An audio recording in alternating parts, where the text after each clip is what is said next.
어제 제가 인터넷 뉴스를 하나 봤어요. 근데 또 오랜만에 그 화를 혼자 막 분내 인터넷을 보면서 화를 내는 시간을 보냈습니다. 너무 화가 나더라고요.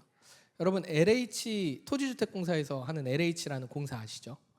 근데 이 공사에서 공급하는 아파트가 한때 부실공사 때문에 큰 곤욕을 좀 치렀습니다. 아마 뉴스를 통해서 모두가 아실 거예요. 그때 부실공사의 원인이 철근 부족이었다라는 그 발표가 있었어요. 근데 이런 결과를 보고 나면 이제 철근이 부족했으니까 우리는 어떻게 생각해요? 당연히 철근이 부족해서 못 넣었겠다라고 생각을 하잖아요. 그런데 이번에 감사를 통해서 이제 결과를 좀 보니까 철근 부족으로 부실공사가 실제로 무너진 거는 철근의 부족이 맞는데 사실 더 큰 문제는 무엇이었냐면 이 건설사가 견적을 낸 것, 발주를 넣은 것을 살펴보니까 건설사에서는 철근을 원래 넣어야 될 5%를 더 많이 청구를 하는데 그거보다 거의 2배 이상의 철근을 넣었다는 거예요. 그런데 공사할 때는 철근을 쓰지 않은 겁니다. 그러니까 철근이 부족해서 못 넣은 게 아니고 뭐 건설사의 어떠한 사정 때문에 이런 게 아니고 돈은 다 받은 거예요. 그리고 아파트 가격은 올라간 거예요. 그런 철근은 다 받았는데 어떻게 해요? 철근이 어디로 갔는지 몰라요. 그거는 다시 감사를 해봐야 된다고 합니다. 이 뉴스를 어제 제가 봤어요. 화가 너무 나더라고요. 막 마음이 막 또 분이 막 나가지고 이걸 어떻게 해야 되나 너무 답답한 거예요. 혼자서는 이거 어떻게 할 수가 없으니까 이 어려운 이 말도 안 되는 사실들을 어떻게 공론화시켜서 제발 이 철옹성 같은 그곳을 어떻게 뿌리채 뽑을 수 있을까? 막 이런 막 생각까지 드는 거예요. 이런 뉴스를 보면요, 우리 사회에 정의라는 것은 없는 것 같습니다. 당연히 굳어진 그 건설사들이 이게 한 해 두 해의 문제였겠어요?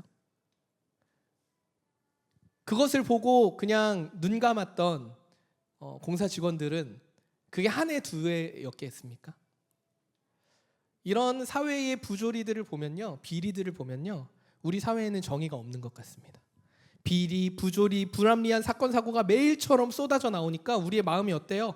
답답하고요, 무기력합니다.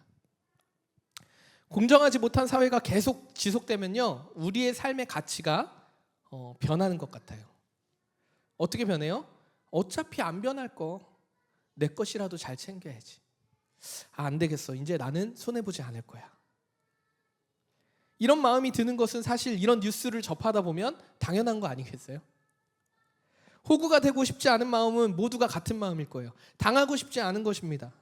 그런데 더 심각한 건요, 이것이 조금 더 심해지면요, 어떤 마음이 또 생기냐면 나만 아니면 됐지 라는 마음으로 바뀌기도 합니다. 나만 아니면 됐지, 이런 마음이 우리 안에 깊숙이 잡히게 되는 거예요. 그런데요 여러분, 정말 아이러니하게도요, 이 현대사회는요, 이런 우리가 펼쳐져 있는 상황과는 다르게, 이 사회적 분위기와는 다르게요, 어떻게 돼가고 있냐면 다양성을 존중해야 된다고 이런 사회적 분위기가 형성되어 가고 있어요.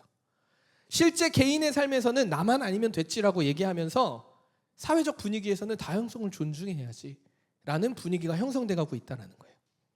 그뿐입니까? 더 나아가서 개인의 권리를 침해하지 않는 것을 보편적 가치로 삼고 있어요. 공정과 평등이라는 중요한 가치가 더 강조되는 사회가 되고 있다는 거예요. 이게 잘못됐을까요? 잘못된 게 아니죠. 사실 어떠한 문화에서든지 차별과 억압이라는 사회 문화 속에서 건강한 가치를 발견하고 그 문화를 재해석해서 변화해 가는 것은 너무나 좋은 일이고 감사한 일입니다. 개인을 존중하고 인권을 보장받는다는 관점에서는 좋은 변화예요. 그런데요, 결과는 어떠합니까? 안타깝게도 마냥 좋지만은 않습니다. 개인주의가 너무나 심해지면서 다양한 사건 사고도 그만큼 많이 일어나고 있다는 거예요. 이처럼 지금 우리 사회는요, 무엇이 정의인지 정의를 내릴 수 없을 정도로 혼란스러움의 연속이 아닌가, 이런 생각이 듭니다. 이렇게 정의를 갈망하면서 정의로운 듯 말씀을 전하고 있는 저 또한 자유롭지 못합니다. 사회의 법이 제한하는 그 법의 제도 안에서는 범죄라는 이름으로 제가 죄를 짓지는 않지만 이기적인 나를 발견할 때가 있죠. 운전할 때, 우리 저희 차량팀 오늘 밥 먹으면서도 운전하면서 우리의 연약함들을 이렇게 나누기도 했는데, 우리의 연약함들은요, 사회적인 윤리도덕 안에서 법적인 제한 안에서 범죄하진 않더라도요, 사회 안에서 우리도 여전히 죄에 가깝게 지내는 우리의 이기적인 마음들을 볼 때가 있다라는 거죠. 아마 이곳에서 예배하는 우리 모두는 아마 누군가를 정죄하는 마음이 한 번쯤은 있으셨을 것 같아요. 또 누군가의 정죄를 받아본 적도 있을 것 같습니다. 아, 쟤는 왜 저래? 라고 했는데 그 쟤는 왜 저래가 나에게도 화살이 돼서 나도 그 얘기를 들은 적이 있다라는 것이죠. 오늘 본문은 그 얘기를 하고 있습니다. 로마 교회를 이루고 있는 유대인과 이방인들 간의 대립은요, 정말 심각했어요. 문화와 가치가 다르게 형성되어 왔기 때문에 서로가 서로를 욕하고 비방하기에 바빴습니다. 내가 옳다, 너는 틀리다, 나는 잘한다, 너는 못한다, 이렇게 등등 크고 작은 것들이 늘 사사건건 시비가 붙었을지도 모릅니다. 유대인이던 이방인들이던 그들은 어떤 상황이냐면 모두가 로마 사회가 만들어 놓은 법의 제도 안에, 그 규범 안에서 그 제도에 따라 살아가고 있었을 거예요. 우리도 마찬가지지만 완벽한 사회적 시스템이 존재합니까? 아니요, 그렇지 않아요. 그 문화가 해석하고 그 문화의 안에서의 통용되는 그 문화적 가치 안에서 법이 제정이 생기죠. 그래서 그 법을 해석할 때도요, 관점에 따라 다르고요, 상황에 따라 다른 거예요. 그러니까 지금 로마 교회는 어떤 상황이냐면 교회 안에서도 다투고 있는데 로마 사회의 규범이라는 제도 안에서도 고통받고 다툼이 있는 거예요. 안팎으로 소란스럽습니다. 이러한 배경에서 가장 심각한 문제가 무엇인지 아십니까? 그리스도인들이 이런 상황에서 불의에 대해서 무감각해져 가고 있다는 거예요. 우리가 지난주 살펴보았던 로마서 1장 32절 마지막 절 말씀인데요, 그들이 이 같은 일을 행하는 자는 사형에 해당한다고 하나님께서 정하심을 알고도 자기들만 행할 뿐 아니라 또한 그런 일을 행하는 자들을 옳다 하니라. 하나님의 의를 따르지 않음에도 그것에 무감각해지고요, 옳다고 여기는 분위기가 형성되어 가고 있다는 거예요. 바울은 이렇게 무뎌지고 무감각한 자들을 향해서 외치고 있습니다. 다른 사람을 판단하는 자들은 자신도 죄를 짓고 있음을 깨달아야 한다. 남에게 손가락질하면서 동시에 나도 역시 손가락질 받을 만한 일을 하고 있다는 것을 알아야 한다. 이렇게 말하고 있는 거예요.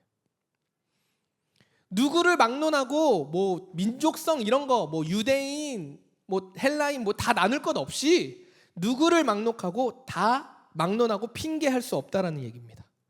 정의를 말하지만 나의 정의로 말하는 것이지 그 정의가 모두의 정의가 될 수 없다라는 얘기를 하고 있는 거예요. 이것을 우리는 지난주에 불의라고 배웠습니다. 이렇게 불의의 삶을 선택한 자들은요, 착각을 합니다. 어떤 착각을 하냐면 하나님은 나의 정의를 가장 좋게 여기실 거야. 그래서 나의 정의가 옳기 때문에 나를 심판하지 않으실 거라는 착각. 여러분 욥과 새 친구들의 대화, 지금 우리 성경 통독 하시는 분들은 아마 따라가고 있을 텐데요, 욥과 새 친구들의 대화를 보면요, 하나님이 없어도 정의로운 말을 얼마나 잘 내뱉는지 우리가 알 수 있습니다. 욥은 욥대로요 막 말을 해요. 근데 그 말이 들어보면 다 맞아. 근데 이 새 친구들도 막 말을 해요. 아니야, 욥 너도 모르는 죄가 있을 거야. 정신 차려. 하나님 앞에 죄가 있기 때문에 하는 거야. 인과응보를 계속 설명하면서 완벽한 논리로 대답을 합니다. 그러니까 모두가 내가 옳다, 네가 옳다 다 그렇게 얘기해요. 한참을 지났어요. 하나님께서 깔끔하게 정리해 주십니다. 얘들아, 이 세상을 창조했을 때, 이 세상을 내가 창조할 때 너희는 어디 있었느냐? 해와 달과 별과 바람과 땅과 공기를 창조했을 때 너희는 무얼 하였느냐? 욥 네가 옳았냐? 욥의 세 친구들이 니네가 옳았냐라고 정의 내리지 않으시고 하나님이 깔끔하게 정리해 주셨어요. 내가 천지 창조할 때, 내가 너를 지을 때 너희는 뭐 했냐? 여러분, 우리가 옳다고 여기는 것이요, 옳지 않을 수도 있습니다. 헤겔이라는 철학자, 아시는 분은 아실 텐데 그 철학자는 이렇게 얘기했어요. 인간의 자아는 타인과의 관계를 통해서 형성된다라고 헤겔은 주장하거든요. 그러니까 이런 얘기예요. 자아의 형성은요, 독립적으로서 자라는 게 아니고 공동체와의 상호작용을 통해서 나의 자아가 자라난다는 거예요. 형성된다고 헤겔은 이렇게 주장을 해요. 이 주장에 따른다면요, 우리 개인이 주장하는 정의는요, 나는 옳다라고 여기는 어떠한 정의는 내가 자라온 문화, 환경, 관계성에서 상호작용하여서 영향을 받아서 나타난 정의겠죠. 오늘 우리가 말씀을 통해서 이 내가 생각하는 정의가 옳은 것이 아니라 하나님께서는 누구라도 할 것 없이 모두에게 공평하게 심판하신다는 것을 우리는 잊지 않아야 할 것입니다. 아무리 옳다고 여길지라도, 그 말이 아무리 내가 생각해도 타당하다고 여길지라도 아마 하나님의 질문 앞에, 하나님의 말씀 앞에 우리는 답할 수 있는 정의는 없을 것입니다. 자, 그러면 우리가 좀 생각해 보아야 되는 것이, 남을 판단하는 것이 왜 죄가 되느냐? 그냥 우리가 깊이 생각해 본 적은 없잖아요. 남을 욕하는 건 당연히 잘못된 거니까, 손가락질하는 건 잘못됐다라고 생각했지만 성경에서 왜 남을 판단하는 것이 죄냐라고 물었을 때 우리는 대답할 수 있어야겠죠. 바울은 뭐라고 얘기하냐면 남을 판단하는 것은 곧 하나님을 무시했기 때문이라고 얘기하고 있어요. 하나님께서는 어떤 분이에요? 인자하고 자비로우신 분이에요. 끝까지 용납하심으로 사람이 회개의 자리로 나아가도록 하나님은 무한히 참으시는 인자하고 자비로우신 분이라는 거예요. 그런 하나님의 의의 기준이 있는데 우리가 서로 어떻게 하고 있다라는 거예요? 네가 잘났네, 내가 잘났네 하고 있다라는 거예요. 이 태도 자체가 하나님의 오래 참으심의 풍성함을 무시하는 태도다라고 말하는 거예요. 그래서 우리 신앙생활 오래 하신 분들이 이런 얘기 들었잖아요. 하나님도 가만히 있는데 네가 자꾸 뭐라고 하냐고. 욥의 세 친구들도 이런 대화를 나누잖아요. 결국 누군가를 정죄한다는 것, 손가락질한다는 것, 유대인이 이방인에게, 이방인이 유대인에게 손가락질하고 서로 다퉜다라는 건 누가 옳냐의 문제가 아니라 하나님의 오래 참으심과 하나님의 의를 무시하는 행동이란 얘기입니다. 그렇다면 우리가 악함을 봤어요. 근데 악함만 보는 걸로 끝나는 게 아니라 나에게 피해까지 왔다고 생각해봐요. 가만히 있어요 우리가? 어떡해요? 막 쫓아가야 될 거 아니야. 그쵸?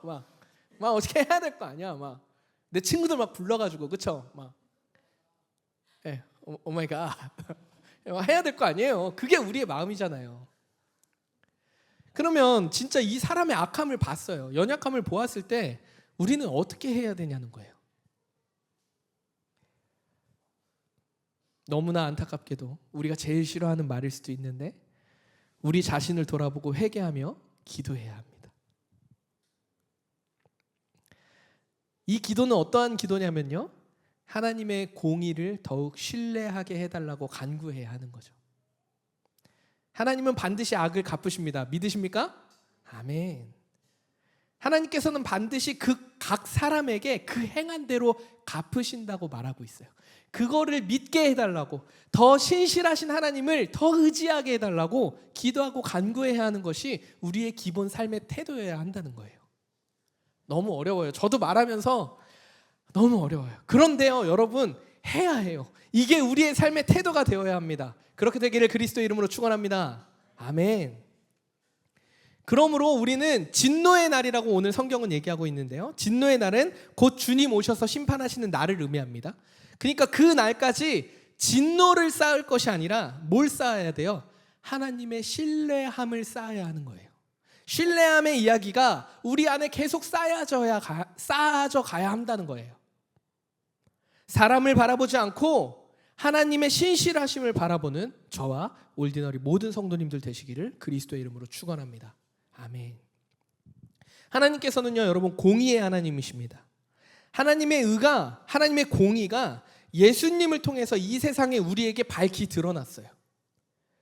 그래서 예수를 믿는 그 믿음이 우리의 정의, 하나님의 정의, 공의의 기준이 되었다라는 거예요. 정의를 논하기 위해서는요, 우리는 예수님을 믿는가, 믿지 않는가로 나뉩니다. 세상 사람들은요, 이 얘기를 들으면 폭력적이라고 얘기할 거예요. 당연하죠. 예수님 모르니까. 그러나 하나님에 대해 말씀하고 있는 계시된 이 성경의 말씀은요, 그렇게 말하고 있어요. 그렇기 때문에 믿는 사람들이 더욱 하나님을 신뢰하는 삶을 살아야 한다고 성경은 말하고 있다는 거예요.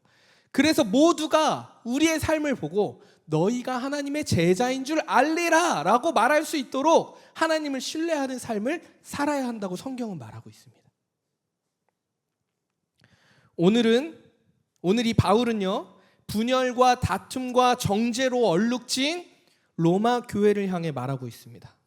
여러분, 유대인 여러분, 이방인 여러분, 하나님은 공의로우신 분입니다. 오래 참고 선을 행하여 영광과 존귀와 썩지 아니할 것을 구하는 자들에게는 영생, 영원한 생명을 주십니다. 할렐루야! 이렇게 말하는 거예요. 그러나 당을 지어서 진리를 따르지 않고 불의를 따르는 자들에게는 진노와 분노를 주시는 분입니다. 여러분, 여기서 당을 짓는다는 얘기가요, 당을 짓는다는 말은요, 이기심에 근거해 라는 의미로 해석하면 조금 더 이해하기가 쉽습니다. 자신이 만든 정의라는 것을 지키기 위해서 나의 이기심으로 무언가 당을 짓는다는 거예요. 내 편 만들기 바쁘다는 거예요. 여러분, 이 사회 정치가 그렇지 않습니까? 정치의 기준을 어디에 두어야 돼요? 사랑으로 더불어 행복한 사회에 두는 것이 정치의 기준이 되어야 할 거 아니에요. 보편적인 기준이 그렇게 되어야 되잖아요. 그런데 실제 사회 정치는요, 어떻게 이루어지고 있냐면 당권의 강화와 기득권 세력을 유지하기 위해서 가진 것을 내려놓지 못하고 당을 짓는 것에 익숙해져가는 우리의 사회 모습을 보지 않습니까? 물론 아닌 영역도 분명히 많겠지만 드러나 있는 수많은 정치들의 모습들은요, 결국 기득권을 지키기 위해 당을 짓는 모습을 우리가 보게 된다는 거예요. 이처럼 말처럼 쉽지 않은 것이 정치입니다. 저도 정치 잘 몰라요. 그러나 이미 정치 사회적으로 하나님의 가치를 따르지 않는 결과가 저는 이 세상의 시스템 안에 나타나고 있다고 생각해요. 하나님의 공의, 하나님의 사랑이 힘과 능력과 권위의 자리에 있는 자들이 그것을 따르지 않기 때문에 당을 짓고 진리를 거역하고 불의를 행하는 길로 가고 있다, 이 얘기입니다. 수천 년 전 로마 교회를 향해 바울이 얘기했던 것이 여전히 우리에게도 동일하게 이어지는 말씀입니다. 이어서 바울은 이렇게 얘기하죠. 외모로 사람을 취하지 않는 공의의 하나님에 대해서 말하고 있습니다. 예수님의 영광과 존귀와 썩지 않을 것을 구하는 사람에게는 영생을 주신다고 얘기하죠. 나의 이기심으로 예수님을 거부하고 자신의 정의를 따르는 자들에게는 진노와 분노를 주신다고 이렇게 정의하고 있어요. 바울은 너무 단순하게 얘기하고 있어요. 그러면서 외모로 사람을 취하지 않는다는 것은 이런 의미예요. 보여지는 것이 중요하지 않고 마음만 중요하다, 이런 의미가 아니에요. 다시요. 외모로 사람을 취하지 않는다는 것은요, 보여지는 것이 중요하지 않다, 그러니까 우리의 마음만 중요하다, 이런 얘기가 아니라는 거예요. 우리는 이 말씀을 어떻게 해석해야 되냐면 유대인과 이방인들의 대립에 있는 이런 관점에서 해석할 필요가 있습니다. 바울은 율법을 잘 지키는 유대인과 율법에서 자유로운 이방인들 사이에서 가장 중요한 것이 무엇이냐라고 지금 얘기하고 있냐면 마음에 새겨진 하나님의 법이 가장 중요하다라는 것을 유대인과 이방인에게 얘기하고 있어요. 좀 더 쉽게 말해볼까요? 유대인이나 이방인이나 하나님의 공의 안에서 너희 다 똑같은 죄인이야, 이 얘기를 하고 있는 거예요. 이 부분을 조금 더 우리가 이해하기 쉽게 좀 살펴볼게요. 유대인과 이방인에 대해서 바울은요, 공의로운 하나님을 설명하고 모두가 하나님 안에 자유로울 수 없다, 변명할 수 없다, 핑계할 수 없다, 너희 다 죄인이다라고 얘기함과 동시에 유대인은 유대인에게 따로 이방인은 이방인에게 따로 한 번 더 하나님의 공의에 대해서 설명하고 있는데요. 각자의 입장에서 하나님의 공의를 조금 더 깊이 자각할 수 있도록 말씀을 전하고 있어요. 먼저 12절에 앞절에 보면요, 무릇 율법 없이 범죄한 자라고 얘기하고 있어요. 율법 없이 범죄한 자가 누구를 의미해요? 이방인들을 의미해요. 이방인들은 율법을 받지 않았잖아요. 율법대로 살지 않았어요. 그 환경 가운데 헤겔의 말처럼 상호작용 가운데 율법이라는 게 존재하지 않았기 때문에 자기 마음대로 뜻대로 살았습니다. 주님으로부터 자신 조상들의 전통으로 주님의 율법을, 모세의 율법을 따라서 살아야지 않았다는 얘기예요. 그런데 그런 삶 가운데에서도 자기 마음대로 살다가 예수님을 만났어요. 믿음이 생겼죠. 이제 감사의 마음을 가지고 신앙의 삶을 따르기 시작한 것입니다. 근데 이들에게 율법이 필요해요? 예수님이 있는데? 필요 없겠죠. 그런데 바울이 이걸 지적하고 있는 거예요. 뭐라고 지적하는 거냐면, 그럼에도 불구하고 너희가 율법이 없을지라도 범죄하고 있다. 왜? 이것이 너희에게 핑계할 수 없다. 후에 가서 너희가 나는 율법이 우리 조상부터 나는 배워본 적이 없어서 내가 죄인지 몰랐어요, 자비 베풀어 주십시오라고 해도 의미 없다.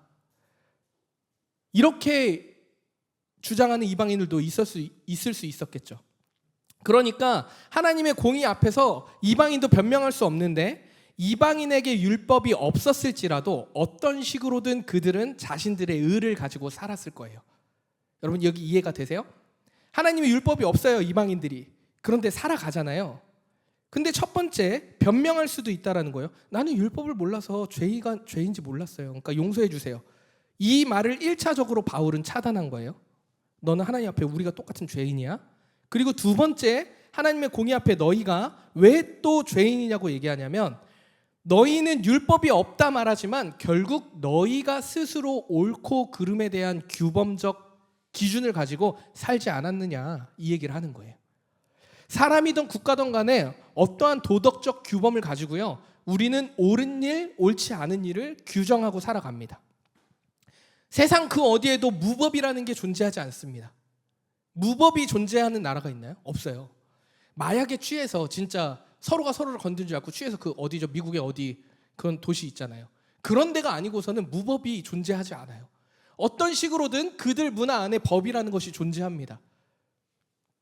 그러니까 인간의 어떠한 기준으로 보면요, 인간은요 스스로요 내가 옳다고 여기는 선행을 하잖아요. 그러면 거기서 힘을 얻고요, 위로를 얻어요. 그런데 내가 옳지 않다라고 여기는 일을 하면요, 그 누구라도 그게 나의 기준 안에서 옳고 그름이 정해져 있으면 옳지 않은 일을 했을 때 어떻게 해요? 자책하고 힘들어해요.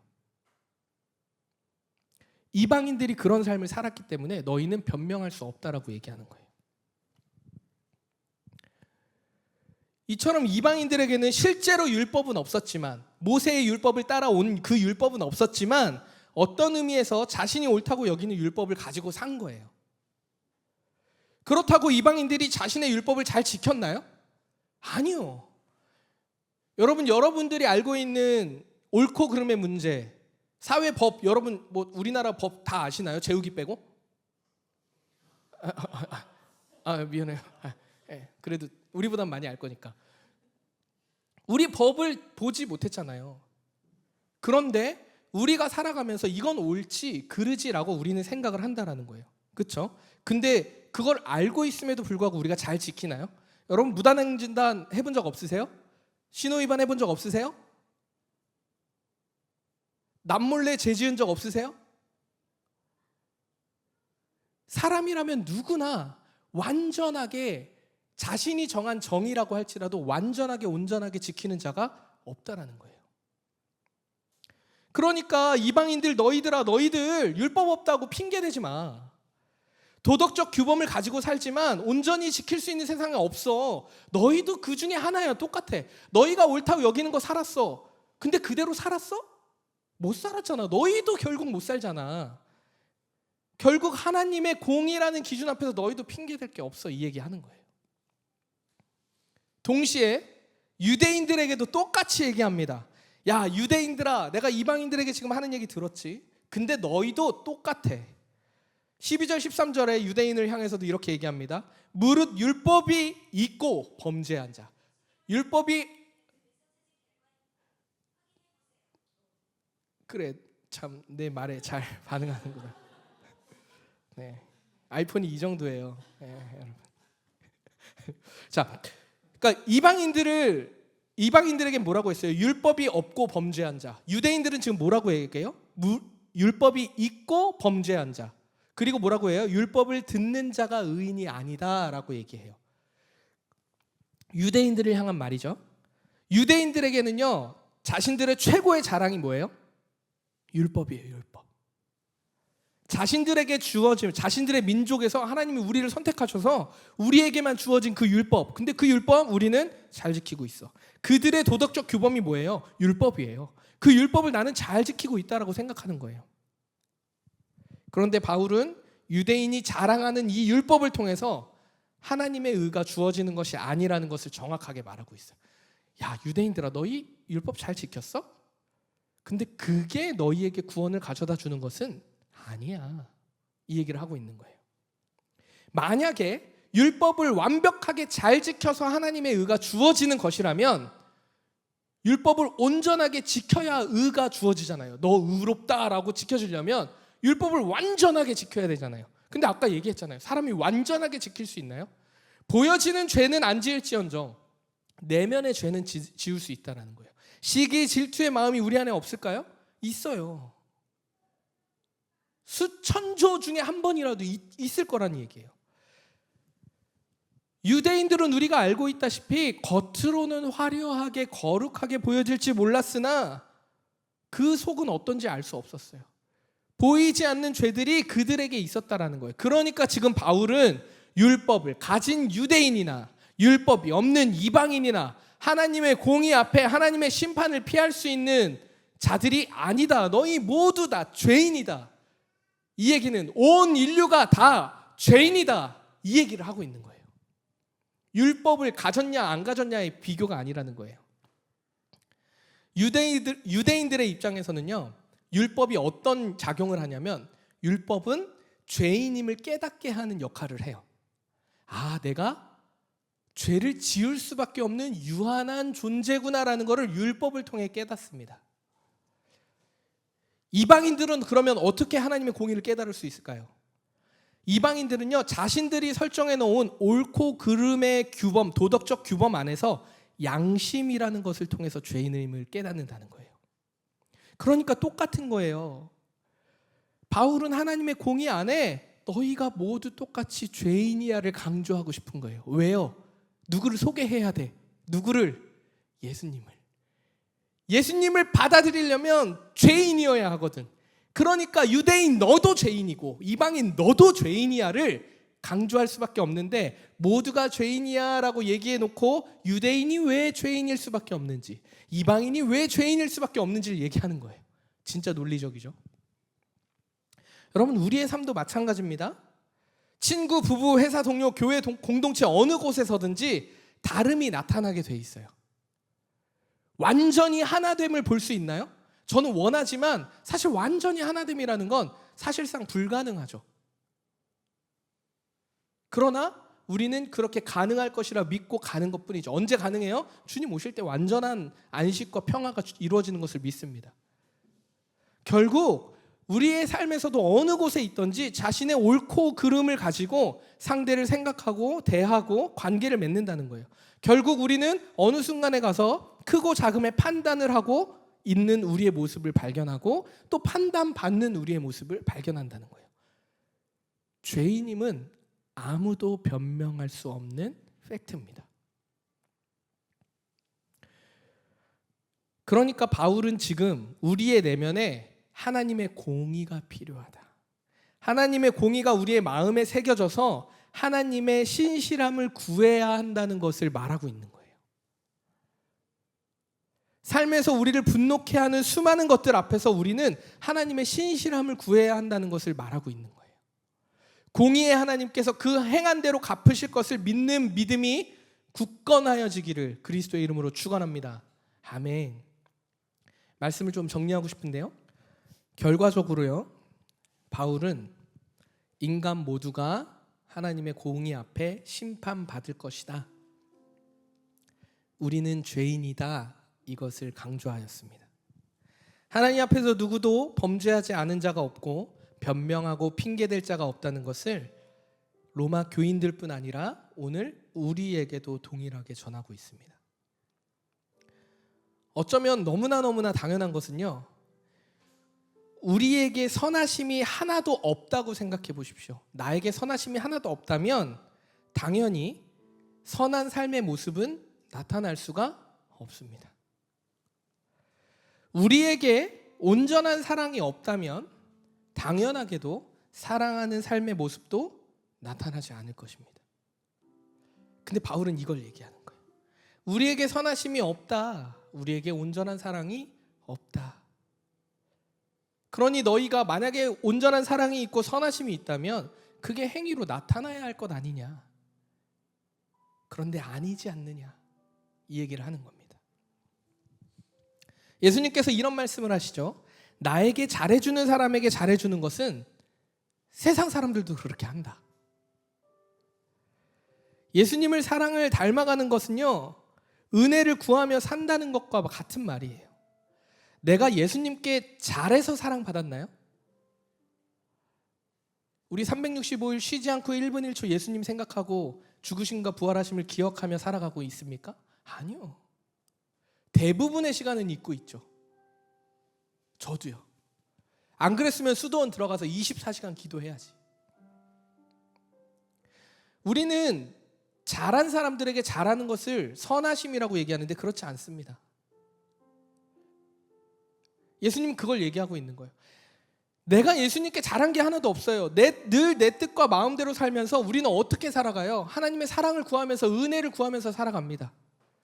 그런데 하나님은 어떻게 하세요? 예수님은 그 은혜를 구하는 자에게 은혜를 베푸십니다.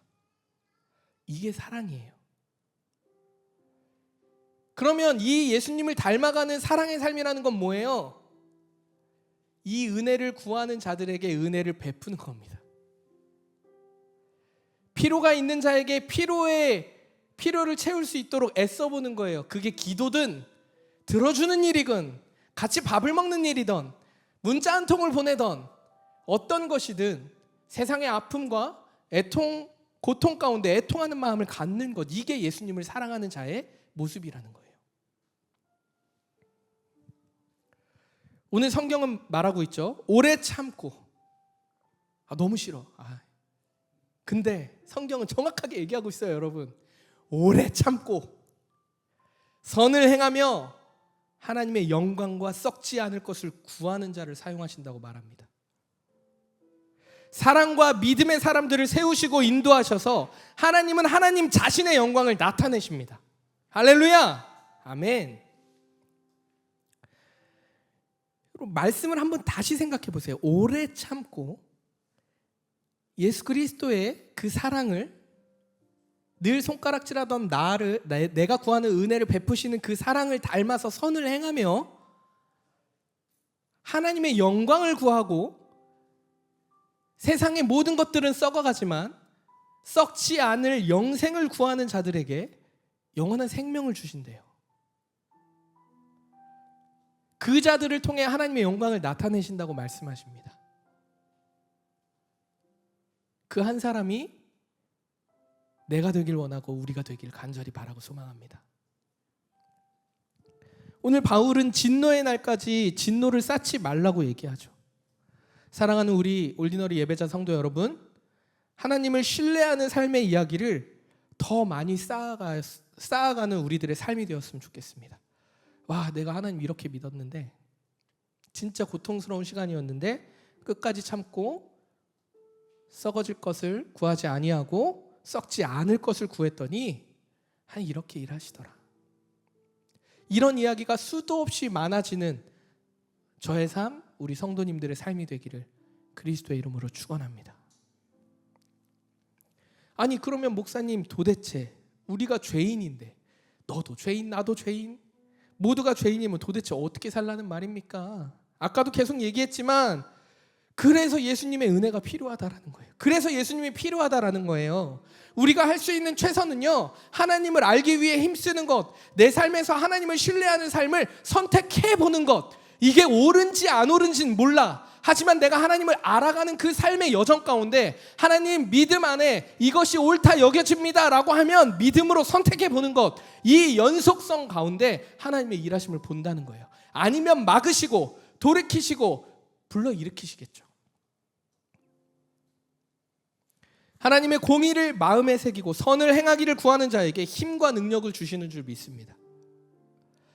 저는 짧다면 짧고 또 길다면 긴 이 목회의 시간을 하면서 계속해서 느끼는 것이 무엇이냐면 하나님을 더 깊이 알아야 한다는 거예요.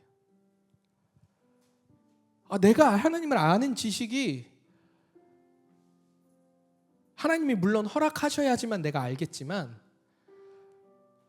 너무 무지한 거예요. 이방인들의 마음이 이해가 돼. 너무 무지한 거야. 하나님을 더 깊이 알아가게 해달라고 우리 기도해야 합니다. 하나님 더 알고 싶다고 기도해야 해요. 성경 말씀이요, 부지런히 봐야 한다는 걸 너무너무 의무와 형식 그런 건 이제 모르겠고요. 그 너무 초등학생 아이들 진짜 그런 얘기인 것 같아. 이제 그거 아니고 우리 삶에 하나님의 말씀을 알아갈 수 있는 길이 성경 말고 없는 거야. 하나님이 어떠한 분인지 알지 못하면 세상에서 아무리 수많은 일에 풍파를 겪어도 하나님의 뜻을 분별할 수 있는 힘, 능력이 나에게 없는 거예요. 목회를 하면 할수록 다시 돌아가는 곳이 성경으로밖에 돌아갈 수 없더라고요. 성경을 읽지 않고 하나님의 말씀이 어떤 건지 분별이 안 되면 내 삶도 분별이 안 되는 거예요.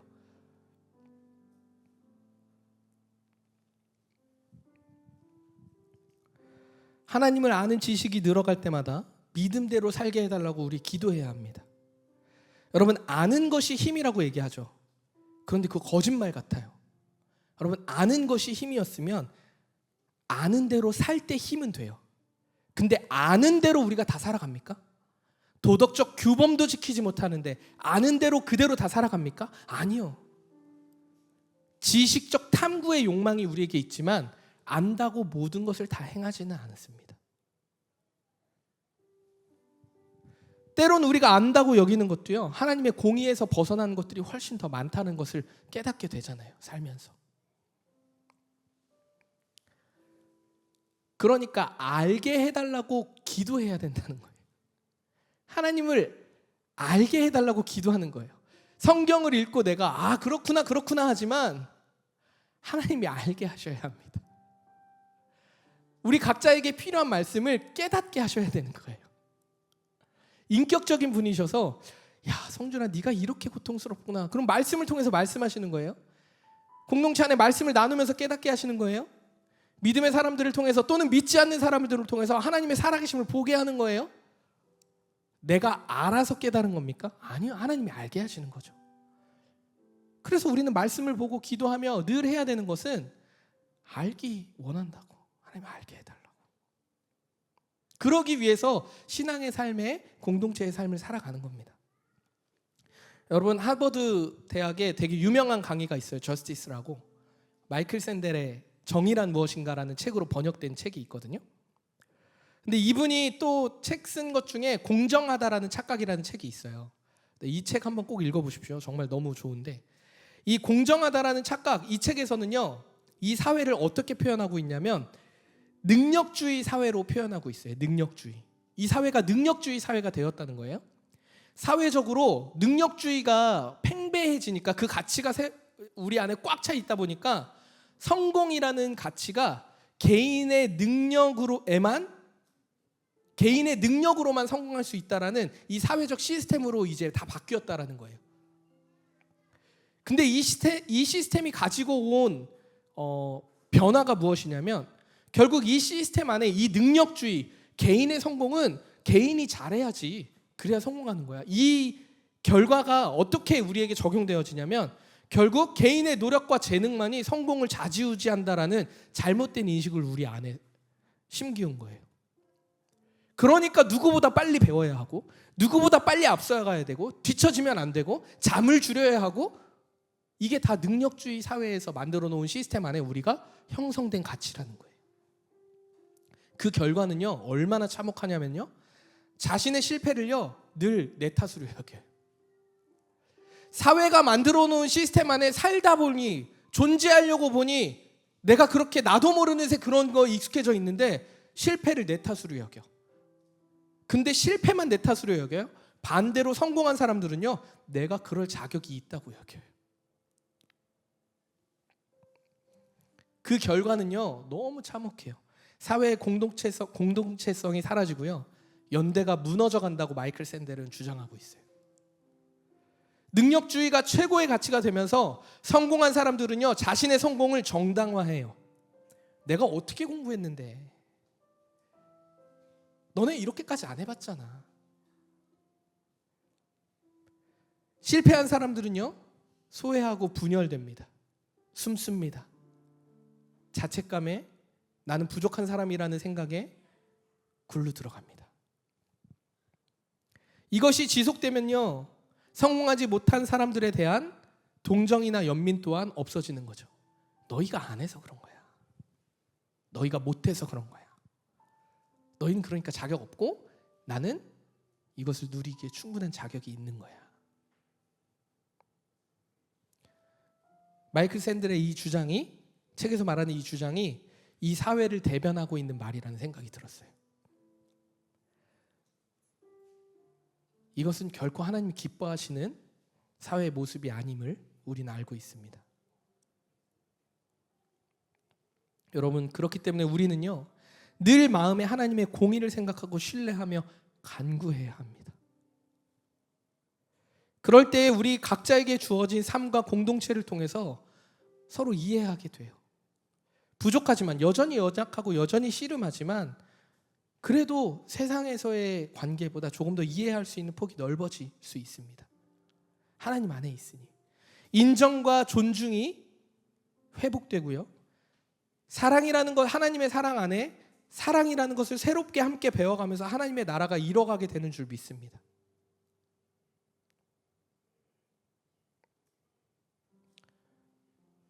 여러분, 어떻게 살아야 할까요? 3년째 같은 얘기하고 있는 것 같은데, 시간을 정하십시오. 장소를 정하십시오.